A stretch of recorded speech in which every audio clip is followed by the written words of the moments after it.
Staying with AEW, I mentioned this already that the CVV interviews were my rosebud favorite things of the week. Mm-hmm. They really help on long car rides driving around Massachusetts. And I mean, I love the Danhausen one. Honestly, check that out because that's someone who is not going to be a world champion, but plays a significant role in the future of wrestling.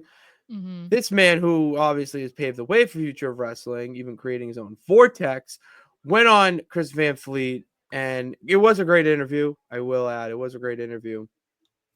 And he mentioned they got mentioned the Jericho Vortex, and I know what he said, but I want to get it verbatim, talking about how he didn't bring anyone down Oh my God, from the yeah. Jericho Vortex, which you're not gonna like what I Well, have to and say. the thing is he Here I have the lists. quote. Well, I just mean the one person he lists. It's like he was already a star before he got to you. So like, what are we talking about? Like, there's not a whole lot that you could have done, but whatever. So he said verbatim, here's a quote. I always love the concept of the Jericho Vortex and how anybody that works with me gets dragged down. Name one. Name one person that got dragged down from working with me. Maybe Hook. afterwards they didn't go higher, but that's not up to me. I'm not in charge of the book. I'm not in charge of booking the entire company. All I can do is influence the storylines that I work on. But everybody that I can think of who worked with me certainly went to a higher level. I did a year with MJF, and look what he's at. Danny Garcia, Sammy Guevara, Daddy Magic last week comes off commentary and gets a big pop. Who do you think put them in that position? All those guys. I mean, I think Big Bill and Brian Keith have grown by leaps and bounds from working here with me under the learning tree. Okay, MJF. He's not wrong, by the way. Just But want to also, throw that bomb. let's stop pretending like Big Bill wasn't like a familiar name before he got to AEW. First of all, but let's not forget about all of the people that he has brought down. Hook being like the biggest one, and then it's also like the Jericho. What was it? The Jericho something society. What was it? Appreciation Society. Yeah, that whole thing was a vortex. None of those people are like relevant anymore. What are you talking about? You didn't bring anybody Daddy down. You Magic is elevated killing them. it on commentary. But Killing it on yeah, but commentary. that's not helpful from Jericho. He's not wrestling. So I don't know. I think in that way, it's not. Not in the direct way. This is just the latest example, I think, of him just being so out of touch with what he's doing, and not recognizing that he is part of the problem in some way. And I get it. Like it's not easy for anyone to admit that, no matter what we're talking about. But he's not a spring chicken. You know, this guy's been around for a long time. He understands the business of wrestling, and there's no way that he said any of this with a straight face and believes it. You know what I mean? Like, you don't have to say that you necessarily ruined people's careers, because I don't think that we would even go that far. But to act like you elevated all of them or that you did them a service while simultaneously blaming Tony Khan is odd. He did. I do love that he threw Tony. I love that we're just now all throwing Tony Khan under the bus because he is more of a problem than the solution. But Let's just Jericho keep has referring to been him as the Bank of Khan. That's because Tony Khan loves Jericho. no, That's exactly why.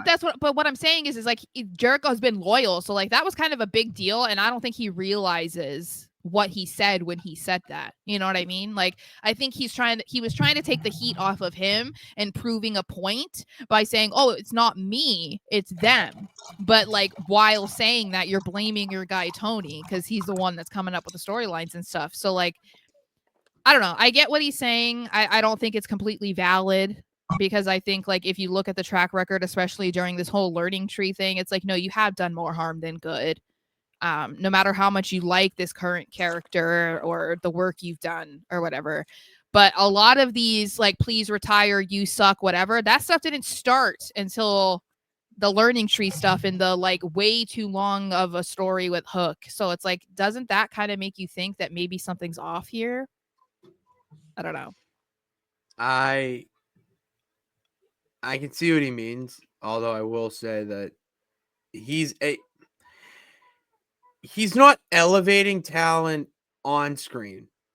And that's something that I think is being not seen is that, yeah, I mean, easy example is Daddy Magic. Like, he didn't elevate him to be in a title picture of some sort, but he gave him an opportunity to shine with the Jericho Appreciation Society. And yeah, he was mediocre in the ring. He could do some dark matches, he could start the show in that way. But his strength is commentary. Like, I want Daddy Magic on AEW programming every week with a microphone in his hand or on his head because he's that good. And if that's what we can take away from the Jericho appreciation side, or Jericho in general, actually saying that he's elevating talent and that's his perception of it, then great. But you're not elevating talent in the other way of in-ring, on-screen, and wrestler. You're elevating them in a role for the company. So And you know what I there's would almost say is potentially part of the problem too is the talent not wanting to elevate the other talent.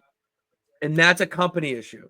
I know, but I think that Yeah. that is part of the issue. And the biggest thing is because they don't have a lot of the checks and balances that WWE has. You know what I mean? They don't have the same staff that kind of like tries to come up with all these stories and push people this and have them do this or whatever, you know. They also don't have veterans, it seems, that are willing to take a pin, lose a match, make this guy look good, because they're still trying to make themselves look good. That I think is part of the problem. And because we've talked about it, Jericho should be at a point in his career where he's doing that and it's not a problem. Like, you want to do that. I mean, you should want to do that throughout your career. You shouldn't want to be a jobber, obviously, but like, that's part of professional wrestling. Like, you have to help this guy look good sometimes, just like that guy's gonna make you look good sometimes. Like, Yeah. and it doesn't feel like that many of them, especially Jericho, are in a headspace to do that, you know. No, and that's why the Death Riders are taking over AEW on screen and off screen.